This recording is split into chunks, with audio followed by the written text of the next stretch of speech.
Hey guys, welcome back to more AFK Arena. So I'm super excited for this one. This character could not be any cooler. I'm gonna have to summon for this thing on one of my accounts like right now because look at this character. This is like the coolest thing I've ever seen. This is 100% my new favorite character. The actual dude himself, Olgath, looks wicked, but then he's got this like, I don't even know what you call it, like demonic cannon beast pet. It's just savage. Look at it. Oh dude, I absolutely love this. Now he does have some of the like most like turn your brain around type skills when you read them the first time, so I'll go through them. We'll take a look at him, but I absolutely love this hero. And like even if we look at the image, like this looks wicked too. I love everything about this character, the color palette, the feel, the vibe, the design, everything. I think this is my new favorite hero. Like there's no doubt. And hopefully it's viable. I don't know, but sounds good. We'll have to see. I think he's going to work really well in the floppy Mulan comp. So that's what I'm hedging my bets on. But let's get into it.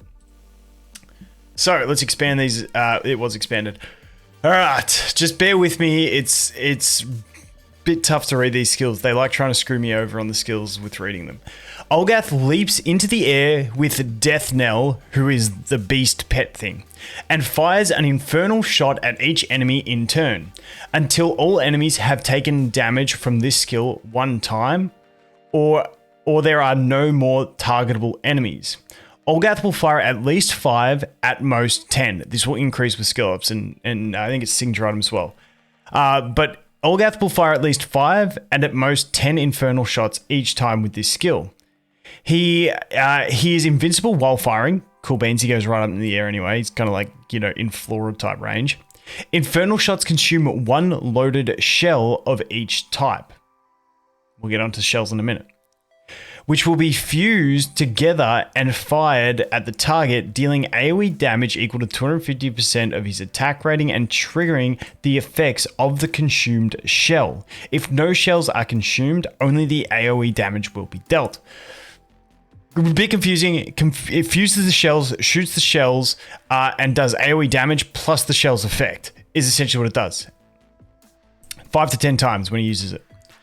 Olgath's bombardment continues until all enemies have taken damage from the skill one time, or there are no more targetable enemies. He will fire 5 to 15 infernal shots, and then this one, until they've all taken damage 2 times, and now he fires 10 to 30 infernal shots. So it just increases the amount of shots.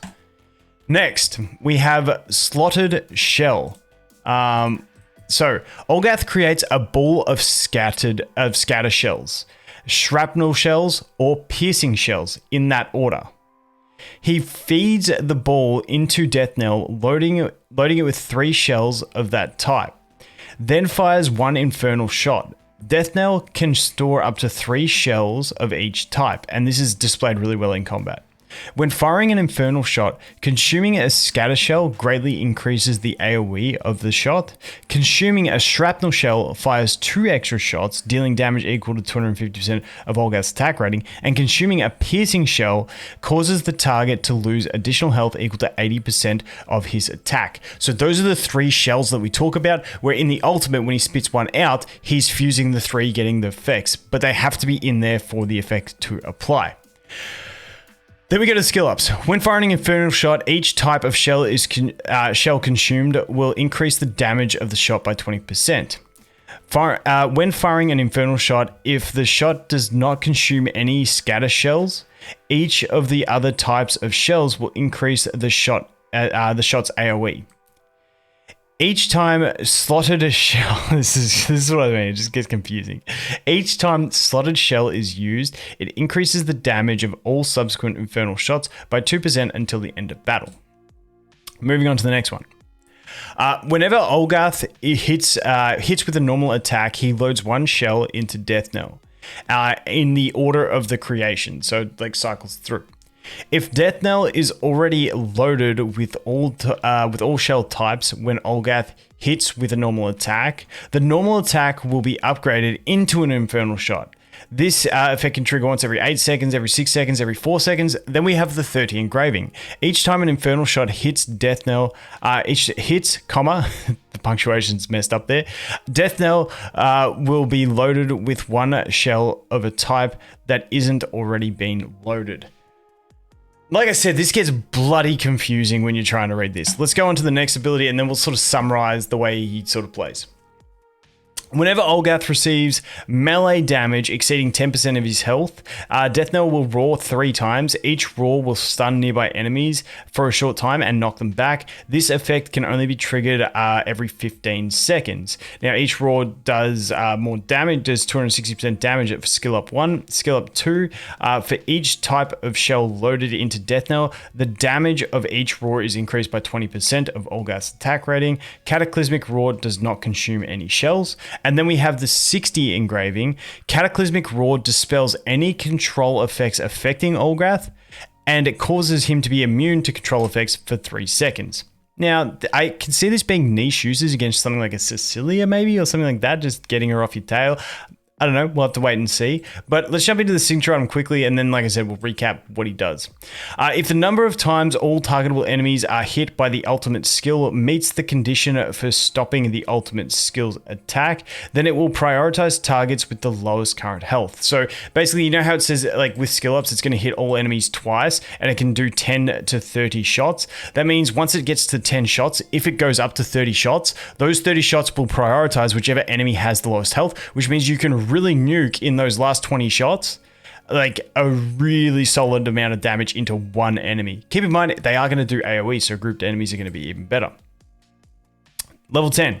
After his infernal shots have been consumed, after Olgath's infernal shots have consumed all shell types, his attack rating will be increased by 5% up to 20% until the end of battle. After Olgath's infernal shots have consumed all types of shells, his attack will be increased. Basically, it gives you a 40% cap there.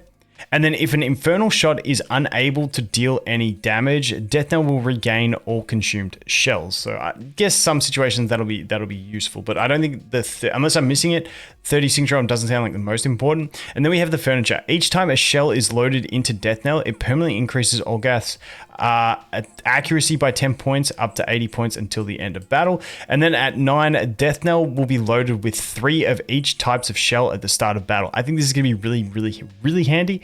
But you know, I could be wrong on that, but I think that's going to be really handy for getting the extra damage and effects in right at the start of battle.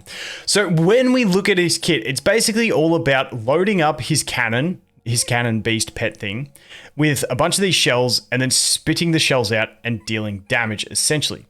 He basically just brings a lot of damage, a little bit of control when he's hit with a melee attack. But you know, these things don't really do much else. Like it increases the AoE. Like, he doesn't really have anything else but damage to his kit, which I kind of wanted him to have a little bit more control. Maybe like these things, like, you know, knock enemies up, but that would be too overpowered, I guess. But he's basically a damage dealer. To me, I'm curious to see, because it feels like he's filling the same role as a Belinda as the Awakened Belinda, sort of like, you know, Awakened Belinda does really well against grouped enemies and just melts them. I feel like that's the situation he's going to excel in as well. I don't think he's going to do, maybe he does well on single target because, you know, all of these things will just be hitting the one enemy, and then maybe it becomes like a Scarlet just bombing one enemy. I don't know. I'll have to wait and see, but his design is sick and that warrants summoning for him anyway, so who cares? Let's go check out the skills. Like I said, I just love this guy. Oh, that's the other thing. He's a agility-based ranger.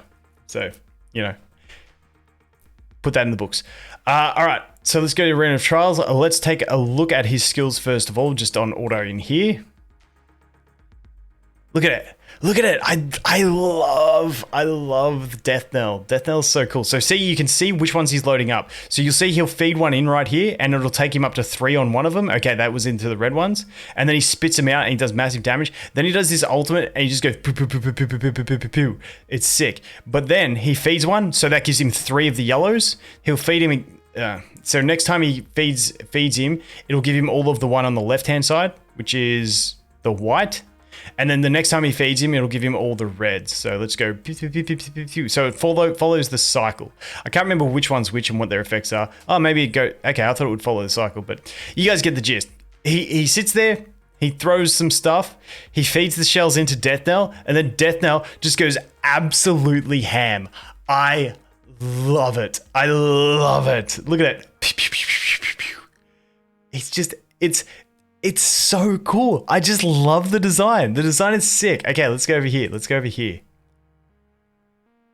All right, so I'm going to test this thing to see the fear. If we just get the fear on the Cecilia, let's just put like a couple tanks in and some sustain, and let's just see how it goes. So I want to test this thing against the Cecilia.